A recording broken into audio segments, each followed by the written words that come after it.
Vamos a terminar hoy día este tema de la farmacoterapia de la diabetes mellitus tipo 2.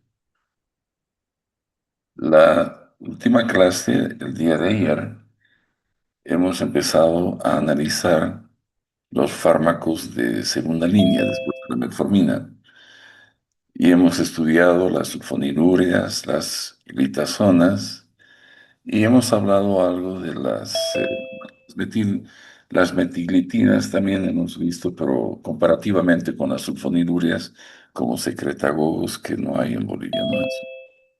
Ahora vamos a ver los fármacos relacionados a las incretinas. Ayer hice una introducción a lo que son las incretinas. Estas hormonas intestinales que tienen el rol de estimular la secreción de insulina glucoso dependiente, ¿no? Dependiente de la glicemia. Cuando hay hipoglicemia, pues se estimula bastante. Cuando hay glicemia normal o un poco alta, no se produce estimulación. Bien, entonces, vamos a revisar. Y se acuerdan que dije que las incretinas, en su rol en la diabetes tipo 2 había una justificación en el uso de estos fármacos en la diabetes. Se ha visto que en la diabetes mellitus tipo 2 hay una disminución del efecto incretina. O sea, ambas incretinas, la LPT1 y la GIP, están disminuidas en su rol. La GLPT1, esta tiene menos secreción y menos acción. Y la GIP pierde su efecto en la estimulación insulínica. O sea, hay una alteración en la función de las incretinas. Entonces, el administrar fármacos que hacen o simulan la acción de estas dos incretinas, pues ayuda bastante en el control del paciente diabético.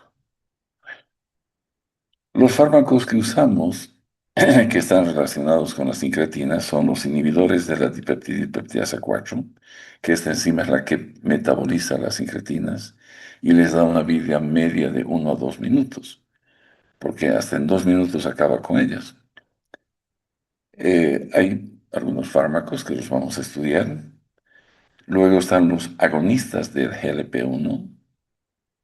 Estas son sustancias que estimulan o emulan, si quieren, la acción de la GLP-1 en su rol a nivel del páncreas y en algunos tejidos periféricos, y también a nivel gástrico. Las twincretinas, este es un término que recién se acuña hace poco tiempo, que son sustancias que actúan simulando la acción de las dos incretinas, tanto la GLP-1 como la GIP.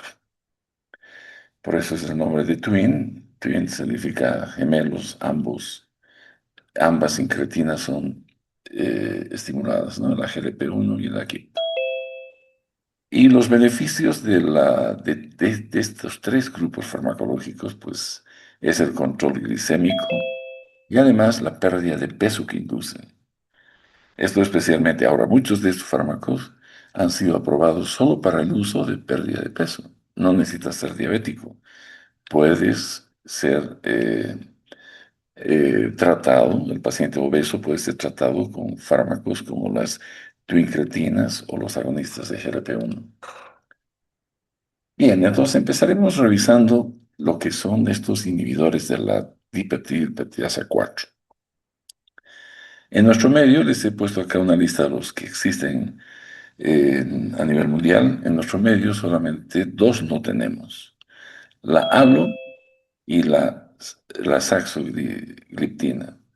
Luego las demás tenemos la lina, la cita, la evo y la vildagliptinas existen en nuestro país. ¿Qué hacen? Pues aumentan la vida, es decir, aumentan la vida de las incretinas endógenas. Al inhibir nosotros esta enzima, hacemos que las incretinas que producen las células L y K intestinales vivan más tiempo. Aumenta la secreción de insulina y disminuye la producción de glucagón. La farmacocinética, pues estos medicamentos se pueden administrar por vía oral. La eliminación es renal, excepto la linagliptina, que van a ver luego. Este fármaco sí se puede utilizar en pacientes diabéticos con daño renal. El resto no, porque todo se elimina por vía renal. Las indicaciones son segunda línea en el tratamiento de esta enfermedad y son muy seguras cuando se usan en ancianos. Ya vamos a ver luego en las guías terapéuticas que esto sí se cumple. Las contraindicaciones, hipersensibilidad a cualquiera de estas sustancias. Los efectos adversos generalmente inducen a nasofaringitis, cefalea, pancreatitis, que rara vez se produce, pero la estimulación permanente del páncreas puede llevar a una pancreatitis. Estos inhibidores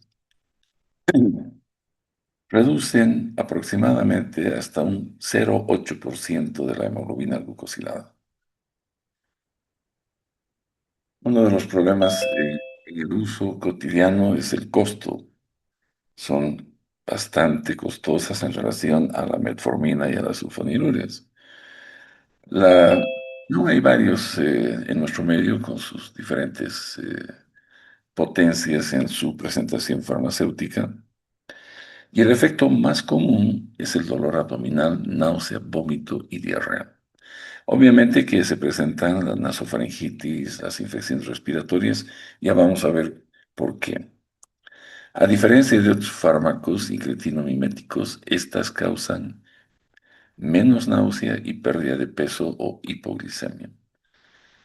Los que vamos a estudiar después sí ocasionan más problemas a este nivel gástrico o tubo digestivo, digamos, y además la posibilidad de producir hipoglicemia. Entonces, estos fármacos se los usan normalmente por vía oral para hacer tratamiento de una diabetes mellitus tipo 2. Se puede usar como monoterapia o en combinación con otros fármacos. Normalmente entran en juego cuando la metformina sola no puede llegar al objetivo terapéutico. Entonces se puede, en algunos casos, si se tiene la posibilidad, de utilizar un inhibidor de la dipeptidilpeptidasa asociada. Y vienen ya algunas tabletas con la combinación mezclada de metformina con uno de ellos. Los efectos adversos, la pancreatitis, ¿no? Que máxima es con la sitagliptina. La sitagliptina es la que más produce pancreatitis, estadísticamente. Son neutrales al peso. El paciente ni aumenta ni disminuye peso. Puede haber hipersensibilidad y puede presentarse el síndrome de Stevens-Johnson o incluso angioedema, el edema en la orofaringe, ¿no? Está contraindicado en la falla renal. Excepto, les decía hace un momento, la linagliptina, que esta no se excreta por vía renal, sino a nivel hepático, por la bilis al intestino.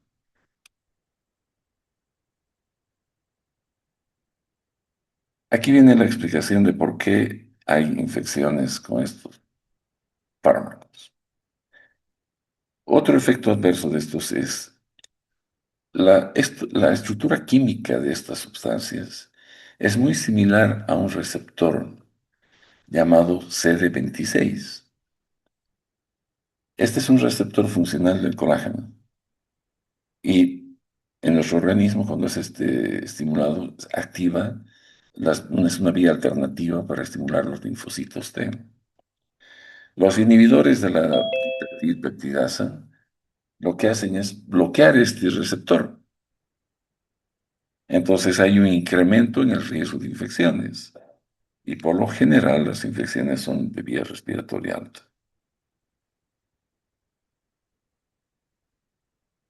La, saxagliptina, esta produce, en algunos casos, está asociada a la producción de insuficiencia cardíaca congestiva. Y la vildagliptina a hepatitis. Son efectos que son propios de estos fármacos, ¿no? Es decir, solo la vildagliptina es la que va a producir hepatitis y la saxagliptina, insuficiencia cardíaca. El resto no tiene ese efecto comúnmente. La FDA ha aprobado la mayor parte de ellas. Las que no están acá es porque las han aprobado la EMEA, la que es la Agencia Reguladora Europea, y a Bolivia nos llegan pues de ambos lados. Las ventajas que tienen estos fármacos es que tienen bajo riesgo de hipoglicemia. No se olviden que solo hacen que las incretinas vivan más tiempo y van a ser siempre dependientes del grado o el nivel de glicemia para estimular las células beta. Tiene bajo riesgo de efectos adversos significativos. Es neutro con el peso y se puede utilizar en insuficiencia renal, que no se olviden que uno de los órganos que se daña con la diabetes es el riñón y la insuficiencia renal, y esto requiere una selección de medicamentos especial. Las limitaciones es que la eficacia es intermedia. Han visto, no reduce más que 0,8. Eh, Hay posible riesgo de pancreatitis aguda y la saxagliptina está asociada con un mayor riesgo de hospitalización por insuficiencia cardíaca, que es lo que hablábamos hace un momento. Bien, ese es uno de los grupos asociados a las incretinas. Otro grupo es este de los incretinomiméticos. Y dentro de estos hay dos grupos, los que emulan o van a actuar como si fueran el GLPT1 y los otros, los twincretinas, que hacen el efecto de ambas incretinas. En esta primera parte vamos a ver las que estimulan el GLP1, es decir, este receptor a nivel pancreático y a nivel periférico. Entonces, lo hacen siempre glucosodependiente, hay menos secreción de glucagón, van a afectar el vaciamiento gástrico, el vaciamiento gástrico es más lento y tienen efectos adversos pues, a nivel del peso del paciente y a nivel del tubo digestivo. Entonces, estos fármacos van a promover la pérdida de peso. Y en este grupo está la semaglutida que es eh, uno de los fármacos que empezó con esto del tratamiento de la obesidad. En su momento era pues sumamente caro. Ahí en Bolivia sigue siendo caro, yo creo, ahora especialmente que andamos en crisis. El tratamiento mensual anda por los 1.000 bolivianos. Se hacen, la mayor parte de ellos se usan por vía subcutánea, inyectable. Los efectos más comunes son las náuseas. Cuando se los utiliza puede haber pancreatitis aguda. No se olviden que estamos estimulando permanentemente al páncreas. Lo que normalmente se hace es que estos fármacos estimulen el páncreas después de comer. Cuando comemos, las células L y K intestinales liberan incretinas, pero si las administramos del exterior y las dejamos en el tejido celular subcutáneo, se va absorbiendo durante toda la semana y estimulan permanentemente el páncreas, ¿no? También pueden dar lugar entonces a la pancreatitis aguda, que es por estimulación sostenida. Están contraindicadas en pacientes con antecedentes personales o familiares de cáncer tiroideo o las neoplasias endocrinas múltiples de tipo 2. En ellos no se debe usar. Las ventajas o beneficios que da el GLP-1 y su o la estimulación de emulación de esta incretina A nivel cerebral vamos a tener saciedad y pérdida del apetito. Eso va a contribuir a la pérdida de peso. A nivel de las células alfa hay menor secreción de glucagón. En las células beta va a haber una mayor secreción de insulina, que va a ser obviamente glucosa dependiente. Y a nivel del tubo digestivo, pues hay un retardo de su vaciamiento. Y esto en conjunto nos permite manejar la diabetes y la obesidad.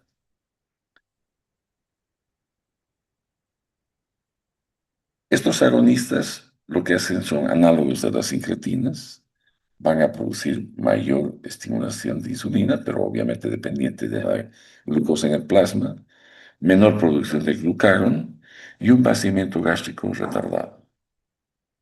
Se los administra por vía subcutánea, ya sea semanal o diariamente, dependiendo del paciente y del fármaco. Las indicaciones son la diabetes tipo 2 con obesidad o pacientes con diabetes con alto riesgo cardiovascular.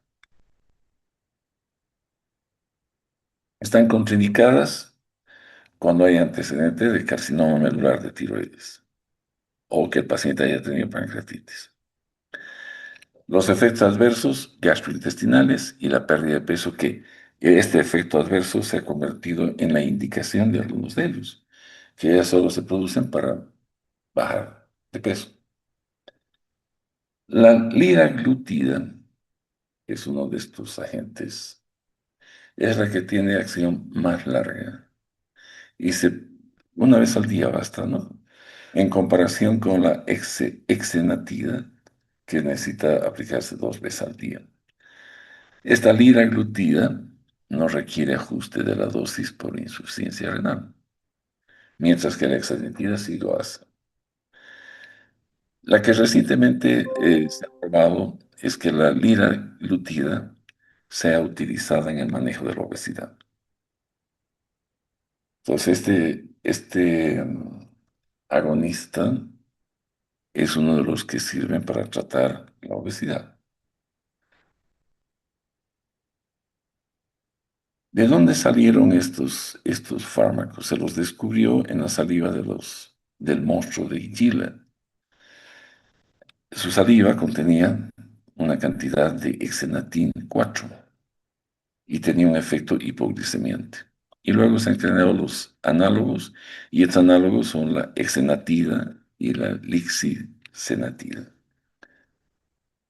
Luego se han generado otros análogos de la GLP-1, como la liraglutida, que tiene una acción larga, la Albi, la Durlal y la semaglutida, que esta es la que hace no muchos, 2, 3 años, un poco más creo, ha sido aprobada para el uso en la diabetes y en la obesidad.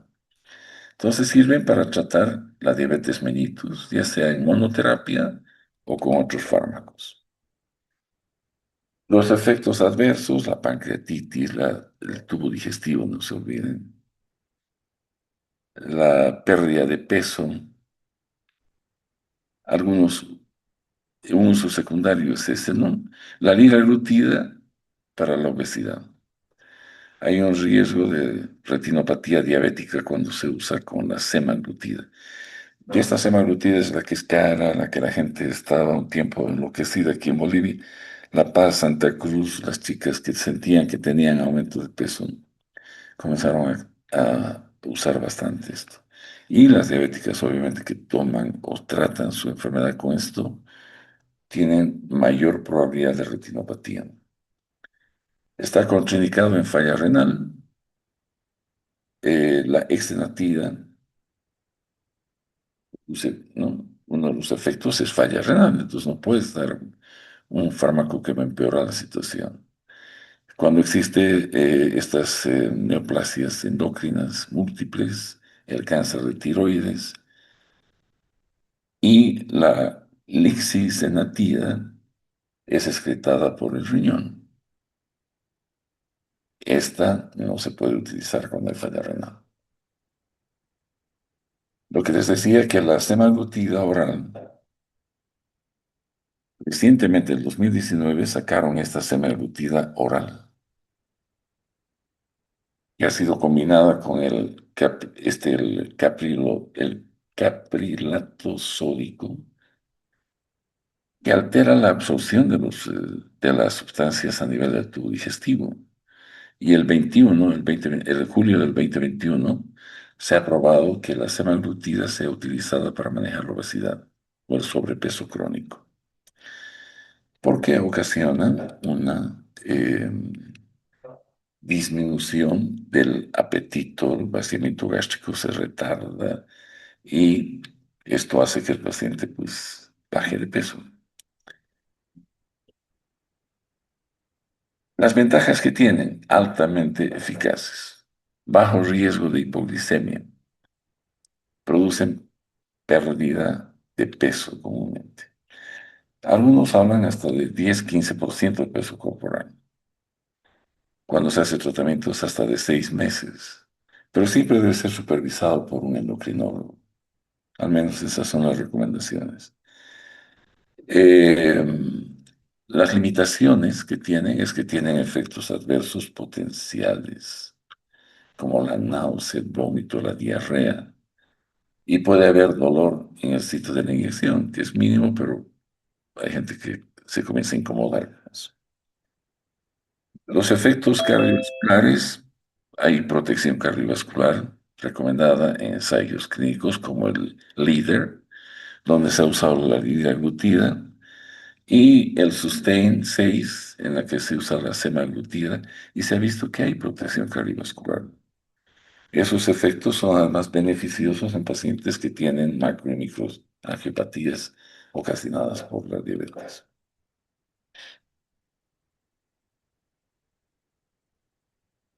Este es el otro grupo de fármacos que actúan a través de las incretinas. Estos son los agonistas duales o se llaman tuicretinas. Estos fármacos son recientes, de reciente aparición, estimulan tanto el GLP-1 como el GIP y solo lo hacen como lo hacen los péptidos, ¿no? Tanto el GLP-1 como el GIP estimulan dependiente de son estimulantes dependientes de la glicemia. Además que tienen otros efectos beneficiosos, sobre todo en el metabolismo lipídico, que es otro de los problemas que hemos dicho que existen en los pacientes diabéticos. Así se la llama, twincretinas, ¿no? El objetivo es aprovechar los beneficios de combinar nuestro control glicémico con la pérdida de peso. No se olviden que uno de los objetivos no farmacológicos en el paciente diabético obeso es bajar de peso. La dieta, el ejercicio y todas las cosas. Entonces, estos fármacos ayudan a que este proceso sea mucho más rápido. Y muchas veces la necesidad de fármacos disminuye también. Y a veces se quitan los fármacos. Los fármacos que están en desarrollo como twincretinas es la tirzepatida. Esta tirzepatida es un fármaco que ya está en el comercio. Viene con el nombre de Mounjaro. Así se lo ha sacado para la diabetes. Y para la obesidad, el mismo producto viene con el nombre de Zepbound. Pero, ¿cuál es la diferencia? Pues ninguna. Es, es el mismo producto, viene con las dosis exactamente igual. Me parece que es un tema más de marketing que de otra cosa. La primera, esta ha sido y además es la única. La tirzepatida no salió hace mucho tiempo. Y a Bolivia todavía no ha llegado. En Europa, una pluma cargada de tirzepatida cuesta 120 euros. Y en Norteamérica cuesta $250. Un tratamiento de un mes implica entre 1.000 y 1.300 dólares más o menos. Y son 6 meses de tratamiento para perder el peso, un 15% del peso corporal. O sea que, bueno, sale más barato que una cirugía de estas bariátricas, ¿no? Pero es alto el costo. Otro fármaco que no necesariamente es una twincretina es esta la que se llama cagrilintina. Es, esta es un análogo de la, de la milina. Se la combina con la semaglutida y se llama el nombre comercial la cagrisema. Entonces, tiene acción sobre el GLP-1. Obviamente es un agente eh, agonista. La semaglutida es un agonista del GLP-1 y el otro de la milina, ¿no? Y los ensayos clínicos se están haciendo para ver en el tratamiento de la obesidad, aunque no es directamente, como escribo acá, estrictamente una twincretina, porque no actúa sobre el GIP, pero sí está dando muy buenos resultados, ¿no? Baja el peso y controla la glicemia. Y otra que es en realidad una triple, ¿no? Ahora le está llamando una tricretínico, un tricretínico que es la retatrutida. El nombre es este es el nombre con el que pueden encontrar ustedes la FDA. Es un triple agonista, tanto GIP como GLP-1 como inhibidor del glucagón. Está siendo desarrollado por la casa Lilly, que es una farmacéutica gigante, ¿no? Y está bastante ya avanzado en sus estudios clínicos. Y esto está abriendo pues es una revolución hacia caminos de más allá de las tuicretinas, sino buscar fármacos que tengan mayores acciones beneficiosas para el paciente obeso o diabético. Entonces, la tirsepatía es la primera incretina que existe. Seguramente pronto va a estar en Bolivia. Es un agonista dual del GLP-1. Se administra semanalmente por vía subcutánea, reduce la hemoglobina. Miren, la hemoglobina glucosilada la disminuye en más del 2%, cosa que antes era lo que más podíamos bajar era 2% con las sulfonilureas. A veces con las biguanidas, pero con esta llegamos a valores mayores, 2.5, 2.8 de disminución, ¿no? Y el peso corporal, más del 15% se puede perder con esta tirsepatida. Los efectos adversos, siempre la estimulación continua del páncreas, pancreatitis. Y los fenómenos gastrointestinales, náusea, vómito, diarrea. Está contraindicado en el carcinoma medular de tiroides. Y ahí les pongo algunas cositas que van a leer pues, ustedes después, ¿no? Pero lo más importante es que su mecanismo de acción es una estimulación de la GLP-1, del GIP, y es un efecto conjunto para controlar la glicemia y la pérdida de peso. Y está funcionando muy bien. Se presenta en plumas precargadas para su administración subcutánea y se usa una sola vez a la semana. Y las dosis normalmente se empiezan con dosis bajas de 2.5 miligramos y se va subiendo. Esto por eso debe ser supervisado siempre por un médico. Eh, Me imagino que cuando llegue la tirsepatía acá tendrá que ser solo con la venta con prescripción médica, porque si no todos los que se creen gordos o se sienten gordos van a comenzar a usarla y van a ocasionarse problemas serios. Las indicaciones aprobadas para la tirsepatía, la diabetes mellitus tipo 2 en adultos, para mejorar el control obviamente glicémico.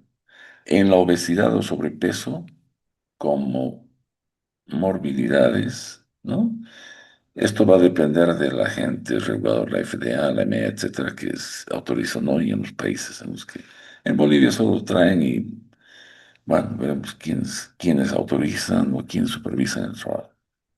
La semaglutida, por ejemplo, también sirve para tratar lo mismo, ¿no? Hemos dicho.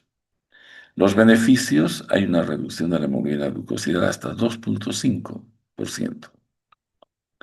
Hay pérdida de peso, que es sumamente importante, y hay un efecto protector cardiovascular. Esto está todavía en evaluación. Existen algunos reportes de la FDA cuando estaban haciendo estudios de como tirzepatida, esto como es un fármaco relativamente nuevo, a largo plazo no se sabe que cuánto mejoran los factores de riesgo cardiovascular, pero en los que estaban presentes durante todo el estudio clínico se ha visto una reducción. Hay una potencial reducción o efecto beneficioso sobre los riesgos cardiovasculares. Los efectos adversos siempre, como hemos mencionado, náusea, vómito, diarrea, puede haber hasta estreñimiento algunas veces. Y el riesgo de la pancreatitis, ¿no?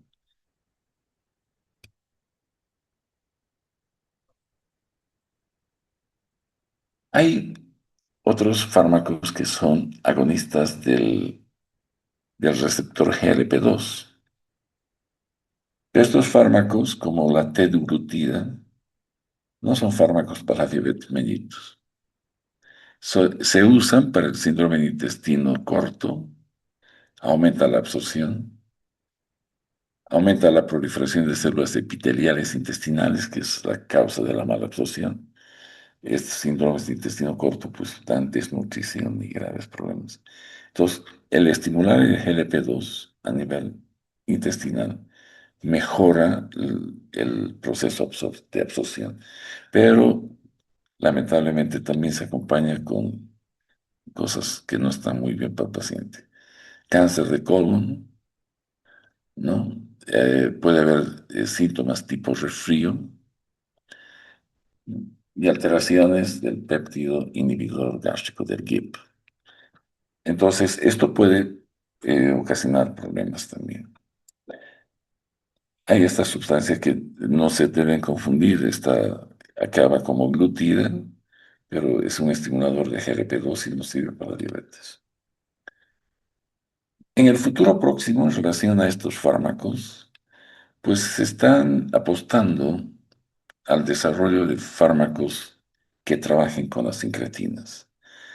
Estos están ofreciendo pues un control eh, algo más importante, más efectivo de la glicemia y sobre todo el control del peso corporal que ayuda enormemente en el pronóstico y tratamiento de estos pacientes.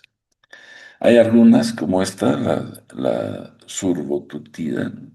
Este fármaco, por ejemplo, es un agonista del receptor del glucagón y del péptido del GLP-1, que se administra igual, semanalmente por inyección.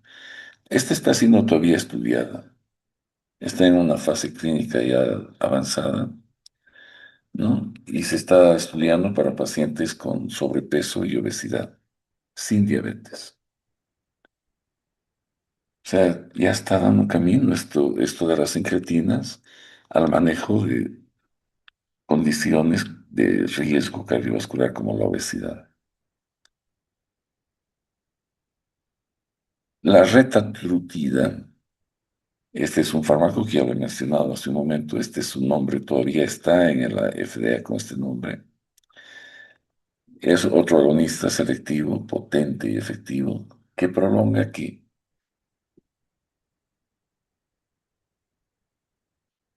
Es una estructura similar al péptido insulínico dependiente de glucosa, ¿no? Nativo. Y los estudios preclínicos están mostrando que este fármaco tiene un incremento en la sensibilidad a la insulina de los tejidos periféricos, reduciendo el peso y la glucosa plasmática en ayuno. O sea que esta también va a tener su rol importante en un futuro próximo como incretino mimético. Y este es un inhibidor de la dipeptidasa que no tiene todavía un nombre genérico, se lo conoce como el HSD, SK77653, así se lo llaman, bloquea la dipeptidasa por más o menos 14 días. Entonces es una maravilla, ¿no? Vamos a tener incretina, las incretinas, pues por mucho tiempo en el plasma, estimulando el páncreas, y obviamente seguramente hay que regular y hay que ver efectos adversos si el páncreas va a soportar ese tipo de estimulación permanente. Pero están también, este es el futuro próximo, ustedes seguramente van a ver en el futuro. Bueno, esos son los incretinas y los inhibidores de su enzima y los incretinomiméticos, ya sea de una incretina o de las twin cretinas, que son las dos. Otro grupo importante en el manejo de la diabetes mellitus es los bloqueadores de este transportador que está en el tubo contorneado proximal. Este transportador de sodio y glucosa, el 2, es el que reabsorbe la glucosa que ha sido filtrada. Y al inhibirlo, lo que hacemos es que la glucosa salga por la orina. Entonces esto incrementa la eliminación de glucosa por la orina y se supone que mejora la glicemia. Todos ellos se los conoce como las gliflosinas, porque todas tienen esta terminación. Ahí están la cana, la DAPA y la empagliflosina.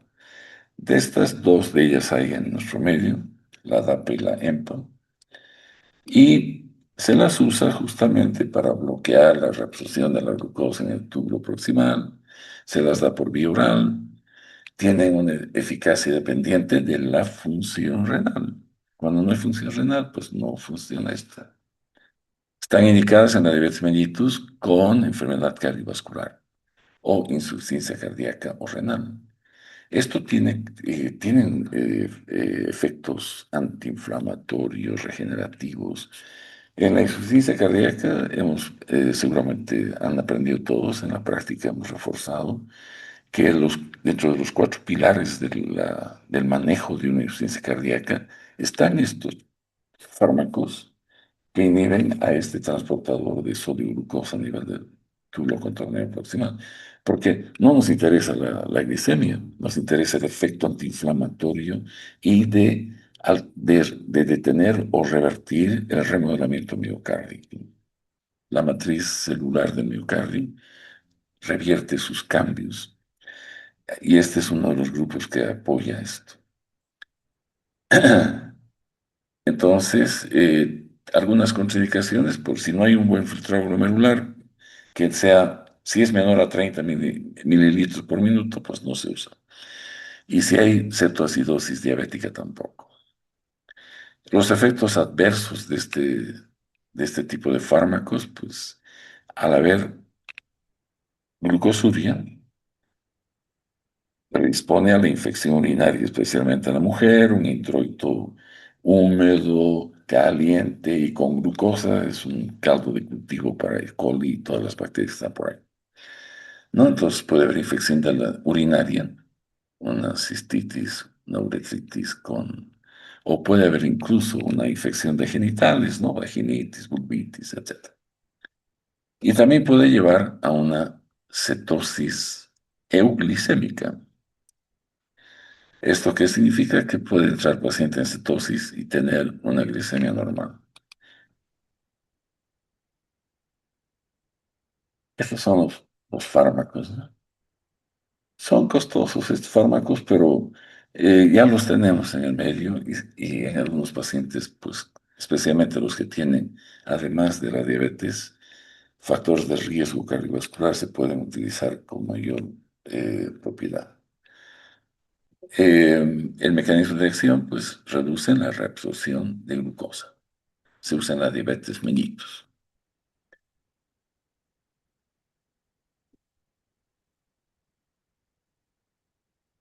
Aquí están todos ellos se usan por vía oral, solos o con otros fármacos.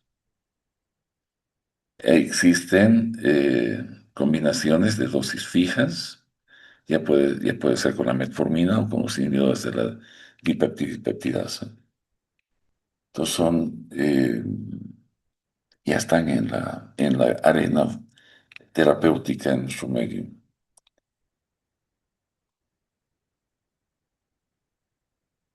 En la orina, sus efectos adversos, como produce glucosuria, infección del tracto urinario, y es más común que exista cándida, es decir, hongos. Y esta es la que va a producir pues, el prurito vaginal en la mujer, porque la cándida está en todos los orificios húmedos del cuerpo, en los oídos, en el esófago, en el colon, en la vagina, y proliferan y se activan más cuando existen estas condiciones. Efectos raros: la urosepsis por Escherichia coli, la gangrena de Fournier. Este es un cuadro un poco dramático, es una infección por E. coli en todo el tejido eh, celular subcutáneo de la pelvis y puede acabar en amputaciones, necrosis de genitales y la muerte a veces. Y esta puede ser uno de los problemas con estos fármacos. La pancreatitis, las fracturas óseas por osteoporosis, eh, la cetoacidosis diabética. Esto, la empagliflozina tiene mayor riesgo de producir amputaciones de extremidades y la dapagliflozina mayor riesgo de cáncer en la vejiga y en la mama. O sea, no están exentos de efectos adversos, ¿no? Eh, Siempre, todos los químicos que ingresan a nuestro cuerpo pueden producir este tipo de problemas, los efectos adversos. Ahora, los inhibidores de este transportador pueden asociarse con la cetoacidosis diabética en pacientes insulinodependientes. Esto debido a que, como estas sustancias hacen que la glucosa disminuya en el plasma, los pacientes diabéticos, cuando miden su concentración glicémica, ven que tienen una glicemia normal y no se administran su insulina. Y la cetoacidosis se produce por falta de insulina. Si el paciente no usa insulina, pues está predisponiéndose a una cetoacidosis. Y como saltan su dosis de insulina, entonces viene la cetoacidosis.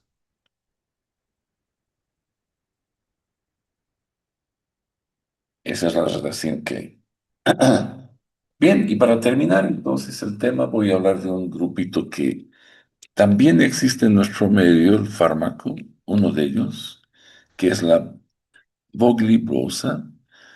Antes había la arcabozal retirado el militol, y ahora lo único que hay en Bolivia es la voglibrosa.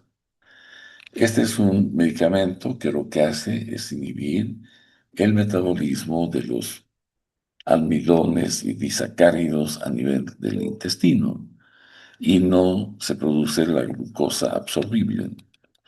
Entonces disminuye, obviamente, bloquean la digestión de los carbohidratos en el intestino. Se da por vía oral, tiene una acción solo en el lumen intestinal y permiten controlar los picos glicémicos postprandiales.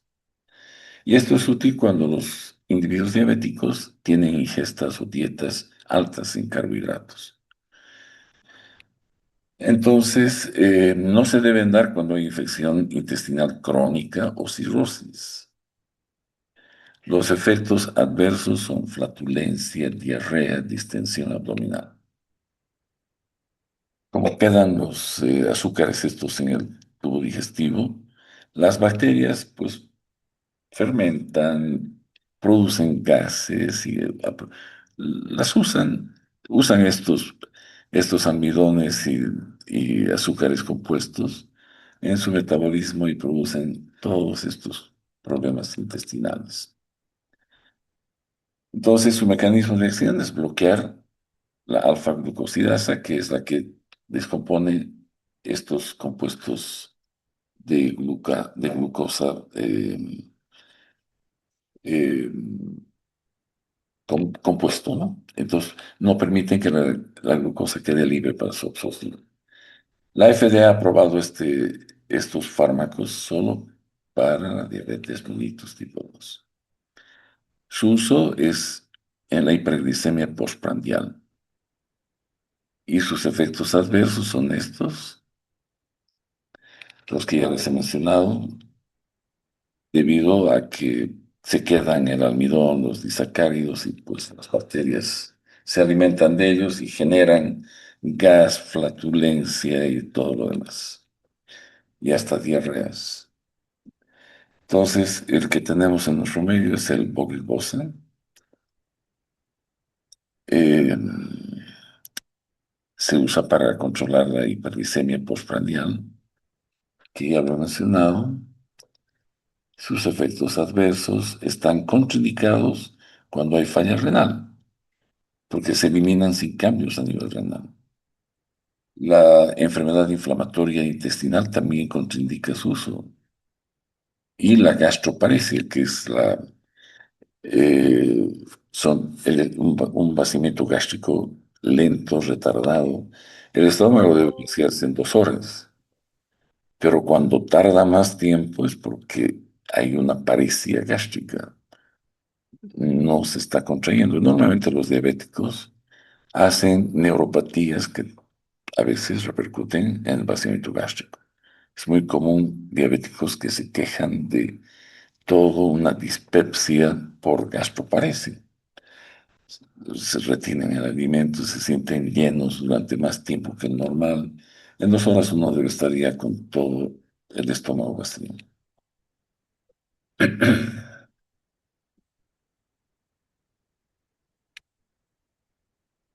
Entonces, estos fármacos son de eficacia mucho menor que todos los demás.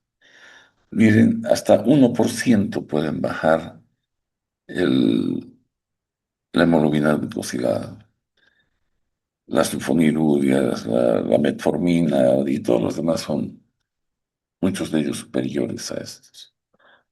No, no tienen efectos sistémicos, no se asocian con hipoglicemia, ni tampoco ganancia ni pérdida de peso. Solo hay que tener en cuenta los efectos gastrointestinales por retener allá sustancias que no son digeribles. La insulina es otro fármaco que se puede usar en la diabetes mellitus tipo 2 cuando se vuelve insulino requiriente, no dependiente. Para reemplazar, necesito la insulina endógena. En casos en los que la glicemia es demasiado alta y no vamos a poder llevar la glicemia a valores normales con los antihiperglicemiantes o hipoglicemiantes orales. Eh, Se pueden administrar, bueno, esta insulina generalmente se administra solo por vía parenteral subcutánea. Se ha probado, seguramente les han hablado del spray de insulina, que es un fracaso porque la absorción es errática. No hay forma de que se pueda ver, medir o estandarizar la absorción y el efecto por las mucosas nasales. Solo hay para vía subcutánea. Se usa cuando hay descompensaciones agudas del diabético tipo 2 o cuando la hemoglobina glucosilada está por encima de 10% o hay embarazo. Una mujer que desarrolla diabetes en el embarazo solo se la maneja con insulina.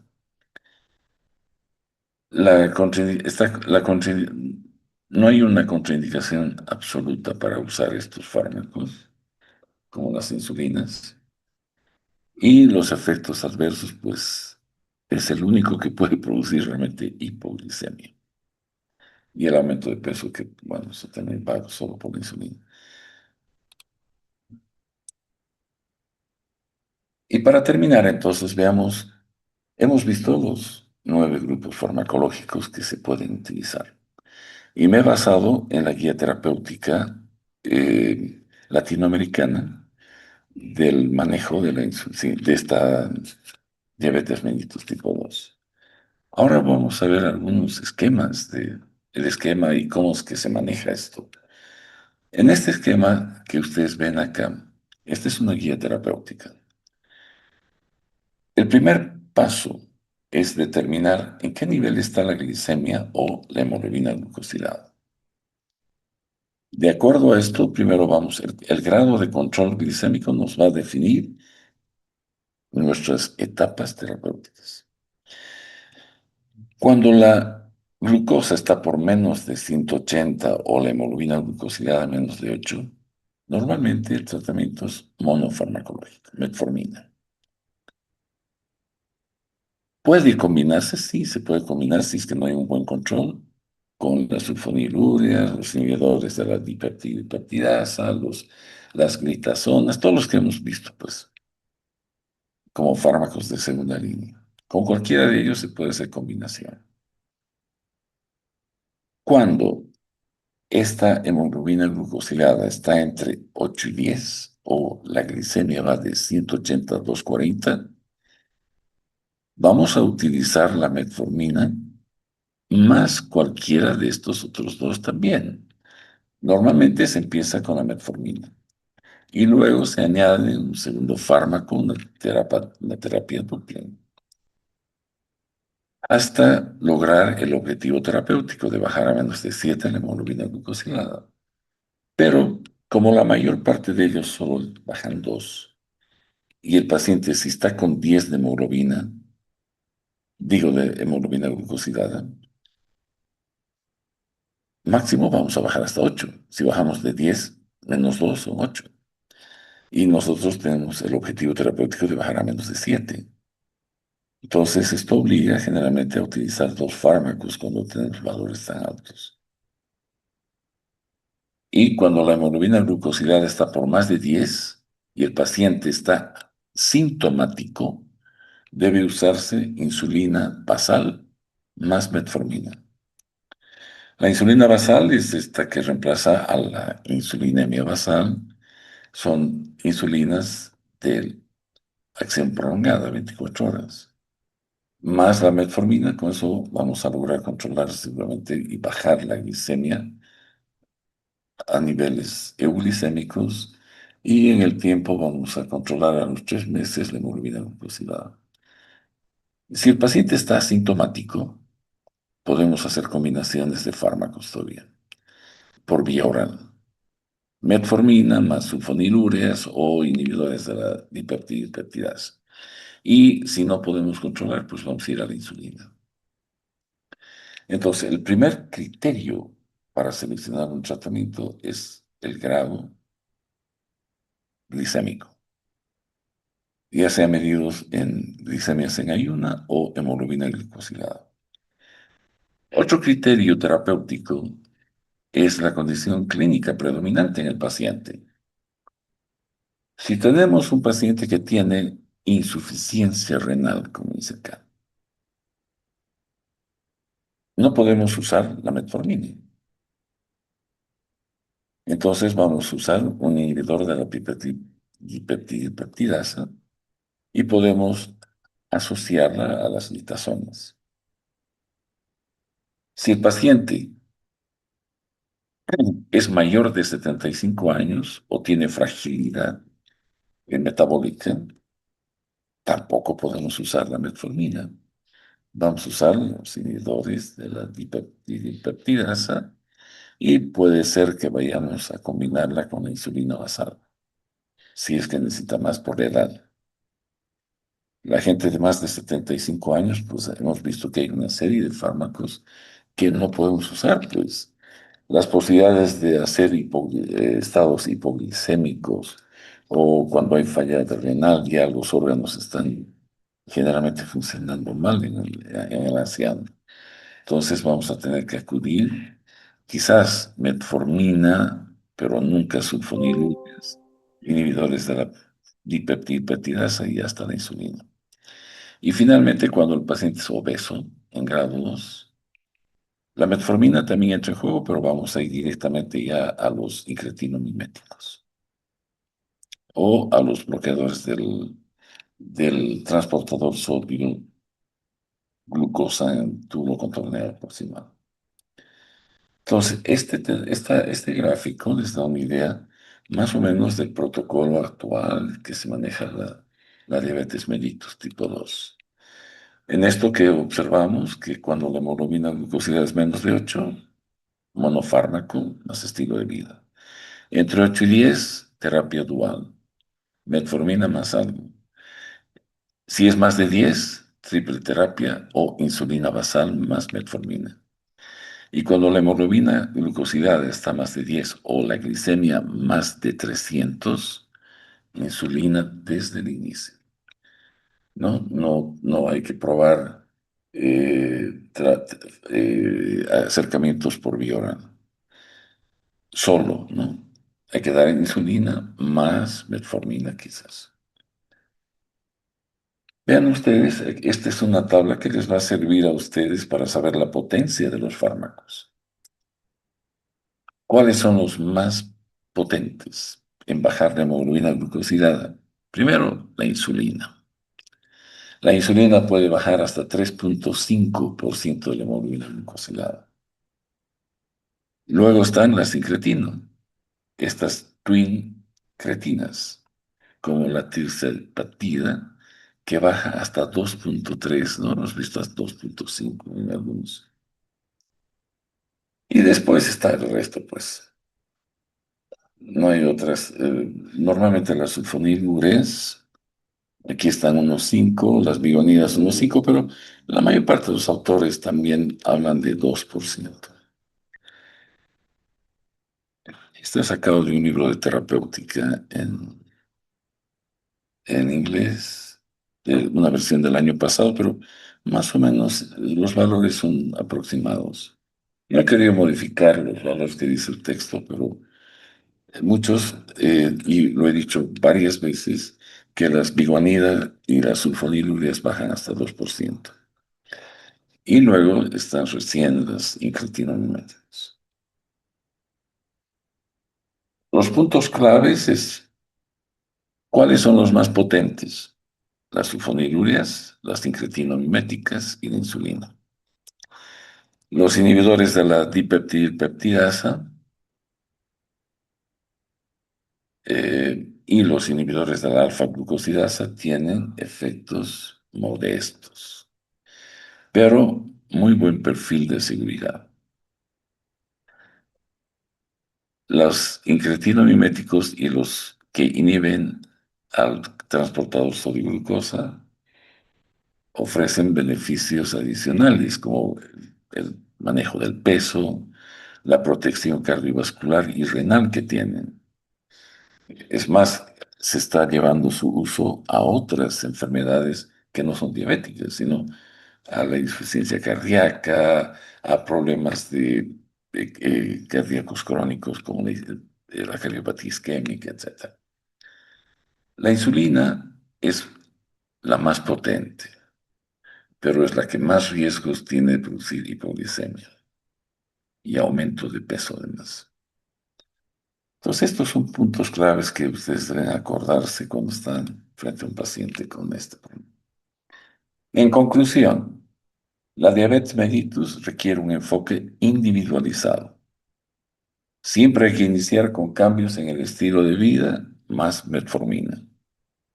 Y luego hay que escalar, según la hemoglobina glucosilada, si hay riesgos cardiovasculares o renales, la tolerancia y la disponibilidad de los fármacos en el medio, y la posibilidad, obviamente, de que el paciente pueda adquirirlos.